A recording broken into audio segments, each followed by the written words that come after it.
Dajjal, jemaah sekalian, adalah diambil dari kata-kata dajjala yang berarti kekacauan. Dajjal ini akan keluar nanti dari negeri Persia, sebuah kota dalam hadis sahih dikatakan dari wilayah namanya Yahudiyah. Allahu alam apakah dia dari turunan Yahudi atau bukan, tapi yang jelas Dajjal nama orang dipastikan disebutkan namanya dan cirinya. Dan dia akan diikuti dari wilayah Yahudiyah tadi, di wilayah Khurasan, kalau sekarang wilayah Iran, negeri Iran sekarang. Diikuti dengan 70.000 dari orang-orang Yahudi Khurasan. Dia akan keluar membuat kerusakan selama 40 hari. Kata Nabi SAW, 40 hari itu sehari seperti setahun, sehari lagi yang kedua seperti sebulan, hari yang ketiga seperti sepekan, dan sisa harinya seperti hari kalian. Ulama hadis mengatakan yang dimaksud adalah sehari pertama seperti setahun, memang setahun maksudnya. Jadi Dajjal akan buat kerusakan setahun, 2 bulan, 2 pekan. Dia akan keliling muka bumi semuanya, dan kata Nabi SAW, seluruh bumi ini akan dimasuki oleh Dajjal, tidak tertinggal satu lorong, gang, jangankan kota atau desa, kecuali Dajjal akan masuk ke dalamnya, kecuali Madinah dan Mekah. Tidak bisa dimasuki oleh Dajjal. Kata Nabi SAW dalam hadis sahih, karena di setiap pintu gerbang Mekah dan Madinah malaikat menghenuskan pedangnya dan menghalau Dajjal sehingga Dajjal tidak bisa masuk. Ciri-ciri Dajjal disebutkan dalam banyak hadis yang sahih adalah mata kanannya yang paling pertama rusak seperti anggur kering. Kata Nabi SAW dalam hadis sahih, ketahuilah Dajjal buta mata kanannya dan Tuhan kalian tidak buta, karena dia akan mengaku sebagai Tuhan. Mungkin Bapak Ibu tanya, bagaimana bisa orang mau mengikuti dia? Karena dia diberikan kelebihan sama Allah SWT. Dalam hadis sahih juga disebutkan kalau dia masuk ke dalam sebuah tempat, lokasi, wilayah, dan dia mengaku sebagai Tuhan, orang-orang ikutin, maka wilayahnya jadi subur, peternakannya jadi banyak, hujan turun dari langit, tanaman-tanaman mereka jadi subur. Memang fitnah, Allah turunkan tanda-tanda hari kiamat. Kalau wilayah itu tidak beriman kepada dia sebagai Tuhan, maka jadi kering, tandus, cobaan dari Allah Subhanahu Wa Taala. Makanya kata Nabi SAW disebutkan cirinya Dajjal mata kanannya rusak dan seperti anggur yang rusak, ya. Kemudian dia orangnya memiliki kulit yang kehitam-hitaman serta memiliki dahi yang lebar. Setiap orang beriman bisa membaca di dahinya tertulis 3 huruf kafara. Semua orang yang ngerti tulisan Arab, tidak ngerti tulisan Arab akan bisa tahu dan baca itu. Di dahinya tertulis naudzubillah kafara, kufur. Semua orang muslim, orang beriman bisa baca itu. Rambutnya keriting dan orangnya tinggi besar. Dia akan mengaku sebagai Tuhan, dan Dajjal akan diikuti kata Nabi SAW dengan bergunung-gunung makanan. Allahu a'lam maksudnya bergunung-gunung ini seperti apa, tapi Dajjal kemungkinan besar memiliki banyak sekali persiapan yang dia akan berikan kepada wilayah-wilayah yang beriman kepadanya. Kata Nabi SAW, kalau kalian dengar Dajjal keluar di satu lokasi, maka menghindarlah. Walaupun kalian harus lari ke gunung, tapi kalau seseorang di antara kalian bertemu dengannya, maka kokohkanlah, artinya kuatkanlah iman kalian walaupun kalian harus dibunuh dengan. Dajjal ini memiliki di tangan kanannya api, kelihatan besar. Allahu alam di telapak tangan atau di sebelah kanan tubuhnya. Kemudian di sebelah kirinya itu memiliki air yang sejuk seperti sebuah lautan yang luas. Sebagian ulama hadis mengambil hadis ini dengan letter-letternya, artinya dia memang punya api yang sangat besar untuk menghukum orang-orang yang tidak beriman pada dia, dan dia memiliki sungai yang atau lautan yang luas, airnya sejuk dan dingin bagi orang yang ikut kepada dia. Kata Nabi SAW, kalau kalian dengarkan Dajjal, carilah tempat yang jauh dan jangan seseorang di antara kalian berkata, imanku kuat, aku akan menghadapinya. Karena bisa saja dia mengatakan itu, ternyata pada saat ketemu dia jadi pengikutnya. Tapi kalau kalian bertemu, kokohkanlah pendirian kalian dan yakinlah Dajjal, ya, di tangan kanannya ada api dan di tangan kirinya ada lautan. Kalau kalian tertangkap maka pilihlah yang di tangan kanannya, yang api, dan ucapkanlah bismillah. Pada saat kalian pun harus dilemparkan ke api itu, ketahuilah api tersebut adalah lautan yang dingin. Terbalik, air yang dingin di tangan kirinya sebenarnya itu adalah api neraka yang panas. Maka kita diajar oleh Nabi SAW. Dajjal terus aja banyak pengikutnya, akan diekspos. Seperti kita tahu sekarang, luar biasa bagaimana media dalam sekejap saja sudah bisa tersebar di sana sini beritanya. Kata sebagian ulama yang menanggapi fasilitas media kita di zaman sekarang mengatakan, kemungkinan besar memang Dajjal ini akan terekspos sangat cepat karena adanya media kayak kita sekarang. Cepatnya dia keliling muka bumi ini setahun, 2 bulan, 2 pekan sudah semua bumi ini dilingkari, didatangin karena memang sekarang fasilitas pesawat ada, transportasi mudah.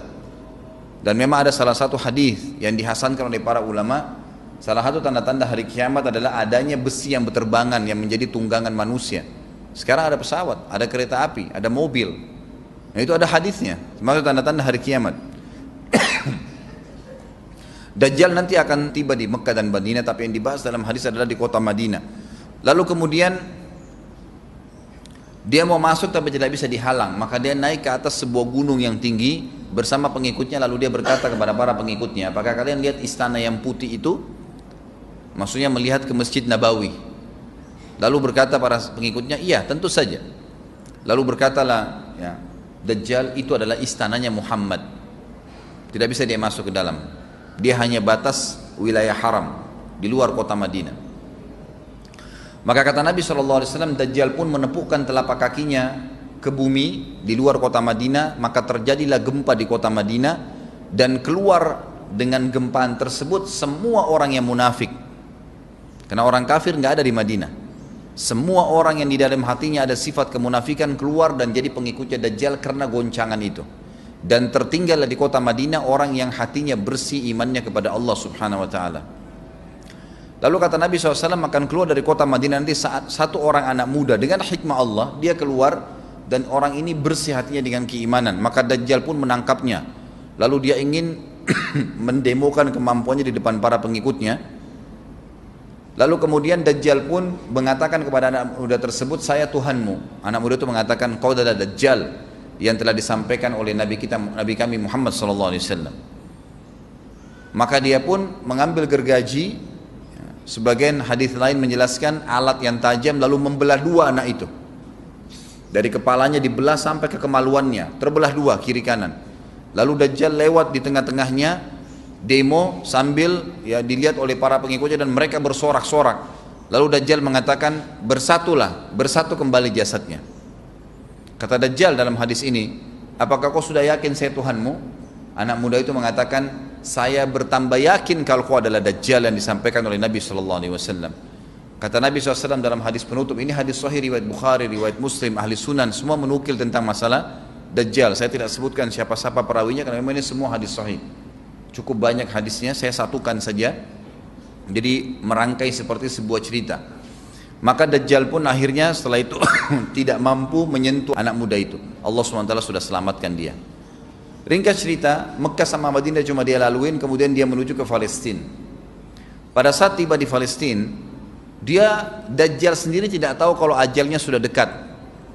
Maka dia pun akhirnya ya berdemo di sana, menganggap dia punya sebuah kerajaan. Sampai di daerah Palestina, tepatnya sekarang Israel, subhanallah, direbut wilayah itu oleh Israel tanpa mereka sadari. Dalil-dalil wahyu menuntun mereka ke situ.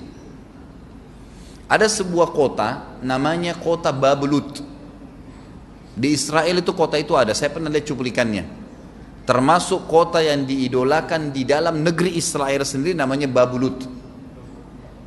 Subhanallah, hadis menyebutkan nama Babelut. Hadis Nabi SAW dari 1400 tahun yang lalu mengatakan, nanti Dajjal akan berkumpul di sebuah wilayah namanya Babelut di Syam. Maksudnya di Palestina itu, Israel sekarang. Ada kota Babelut dan orang Yahudi sekarang lagi gencar membangun kota itu dan dianggap kota favoritnya Israel. Subhanallah. Dajjal akan masuk ke sana dan berkurung diri. Pada saat dia tiba di Palestina, waktu yang bersamaan di kota Madinah berkecamuk. Kaum muslimin sepakat semua keluar untuk mengejar Dajjal dan membunuhnya. Keluar dari kota Madinah satu orang yang namanya seperti namanya Nabi Muhammad SAW, Muhammad bin Abdullah, dan dia dari turunan Nabi SAW juga. Kata Nabi SAW, akan keluar nanti ya, seseorang dari kota Madinah, dari keturunanku, yang namanya seperti namaku, Muhammad bin Abdullah, juga sama posternya, parasnya seperti aku, sama dengan Nabi SAW, persis alisnya, rambutnya, kulitnya dari turunan Nabi SAW, tapi dari asli kota Madinah. Sebagian ulama hadis mengatakan dari turunan Hasan radhiyallahu anhum ajmain. Intinya kata Nabi SAW akan keluar nanti dari kota Madinah, tapi akhlaknya bukan seperti akhlakku. Tentu tidak mungkin ada orang yang sama dengan akhlak Nabi SAW. Kata Nabi SAW, Allah mengubah dia dalam sehari semalam. Tiba-tiba berubah menjadi orang baik dalam sehari semalam, jadi orang faham agama. Lalu orang-orang pun akan datang kepadanya dari masyarakat Madinah berkata, engkau adalah turunan Rasulullah SAW, pimpinlah kami berperang melawan Dajjal. Maka dia pun menolak. Dia menolak awalnya, kemudian dia menuju ke Mekah diikutin dengan 300 orang pertama dari kota Madinah. Sampai di Mekah, setelah selesai dia tawaf, maka seluruh muslimin menunjuknya sambil mengatakan, engkau harus memimpin kami. Dan orang ini punya julukan Mahdi, dikenal dengan Imam Mahdi. Inilah tanda-tanda kiamat yang kedua. Setelah Dajjal keluar, buat kerusakan di muka bumi tadi selama 40 hari itu atau setahun lebih, kemudian keluarlah tanda-tanda kiamat kedua pada saat dia sudah tiba di kota Babulut di Israel. Keluarlah si Mahdi ini. Pada saat dia tiba di Mekah, dibaiatlah oleh banyak kaum muslimin, tidak disebutkan jumlah pasukannya, maka terbentuklah pasukan jihad yang mengejar Dajjal menuju ke Palestina. Lalu keluar tanda-tanda kiamat tiga, langsung berentetan semua. Makanya ulama mengatakan tanda-tanda kiamat kecil itu antara satu sama yang lain ada jarak-jaraknya. Tapi kalau tanda-tanda kiamat besar sekali datang, maka datang semua, gitu kan. Walaupun memang ada masa, gitu kan, ada masanya. Tanda-tanda kiamat besar yang ketiga adalah pada saat pasukan Imam Mahdi dengan pasukan jihad itu tiba di Darul Baydha namanya, kota putih yang ada menara putihnya, dan itu sekarang di negeri Syam, tepatnya di Damaskus, ibu kota Syria. Sebagian ulama mengatakan Masjid Jami' Syam, karena memang menaranya berwarna putih. Hadis menyebutkan di menara itulah, di masjid itulah Imam Mahdi mampir sholat asar bersama pasukannya, dan sudah dekat. Syam, negeri Syam, masuk di dalamnya wilayah itu adalah Israel, ya sekarang Palestina, kemudian Syria, dan ini masjid ada di Syria, di Damaskus. Pada saat itulah datang tanda-tanda kiamat besar yang ketiga, yaitu turunnya Nabi Isa alaihissalam. Kata Nabi SAW dalam hadis Bukhari, hadis Muslim, hadis Sahih semuanya, dikatakan Isa alaihissalam akan turun sambil memegang kedua sayapnya malaikat, dan dari rambutnya yang basah meneteskan air. Pegang sayap malaikat turun, dan semua muslimin waktu itu menyaksikan. Yang masih hidup zaman itu menyaksikan, dan ini wahyu, penyampaian, pasti terjadi. Maka dia pun turun, lalu kemudian dia masuk, dan orang-orang pada saat itu mengenalnya kalau dia adalah Isa, dan mereka sudah tahu ini masanya turunnya, keluarnya Dajjal, ini Mahdi sudah ada, mereka tahu akan turun Isa, sudah ada informasi seperti saya sampaikan ke Bapak Ibu sekarang, itu muslimin di zaman itu sudah tahu semua. Maka Isa pun alaihissalam waktu itu dipersilakan oleh Mahdi untuk jadi imam, maka dia pun mengatakan tidak, imam dari kalangan kalian. Dan kata Nabi SAW, ini kemuliaan bagi umat ini karena Nabi sholat di belakang umat ini. Semestinya kalau ada Nabi, pasti Nabi yang jadi imam, tidak mungkin digantikan oleh manusia biasa. Tapi waktu itu Imam Mahdi menjadi imam dan Nabi Isa sholat di belakangnya. Perlu anda tahu juga hadis Nabi SAW yang sahih yang berbunyi, kalau Musa dan Isa hidup di zaman aku sudah diutus, niscaya keduanya akan jadi pengikutku. Jadi memang kena kebenaran agama ini dibawa oleh Nabi SAW. Baik, sholatlah mereka, kemudian mereka menuju ke Palestina. 3 tanda-tanda kiamat sekaligus terjadi. Pada saat menuju ke Palestina, tiba di pintu gerbang Babulut. Dan di wilayah Babulut ini, kata Nabi SAW, nanti Isa akan masuk dan membunuh Dajjal. Dan setelah membunuh Dajjal, maka seluruh pengikut Dajjal dari kaum Yahudi akan bersebaran sembunyi di atas batu dan di bawah pohon. Semuanya batu dan pohon itu akan berbicara kepada setiap pasukan mujahidin, berkata, wahai muslim, ini Yahudi di atas saya atau di bawah saya. Batu bilang ini Yahudi yang sembunyi, yang pohon mengatakan, wahai muslim, ini Yahudi, bunuhlah dia. Maka dibunuhlah orang-orang Yahudi tersebut yang menjadi pengikut Dajjal oleh kaum muslimin, kecuali satu pohon, namanya pohon Garqat. Pohon Garqat ini pohon yang daunnya kadang-kadang agak kering dan ada duri-duri, ya, batangnya ada durinya. Subhanallah, pohon ini dikenal dengan pohon Yahudi karena satu-satunya pohon yang tidak akan bicara nanti adalah pohon ini. Dan apakah Bapak Ibu sudah tahu sekarang pemerintah Israel besar-besaran menanam pohon itu? Subhanallah. Kalau Anda lihat di berita tentang apa yang sekarang ditanam di negeri Israel orang Yahudi, maka yang paling banyak adalah pohon Garqat. Bahkan cuplikan yang saya lihat tentang babu lut itu pohon Garqatnya sudah sangat besar-besar, diameter sudah 3 meter, 4 meter ke atas. Mereka sangat tahu tentang hadis ini.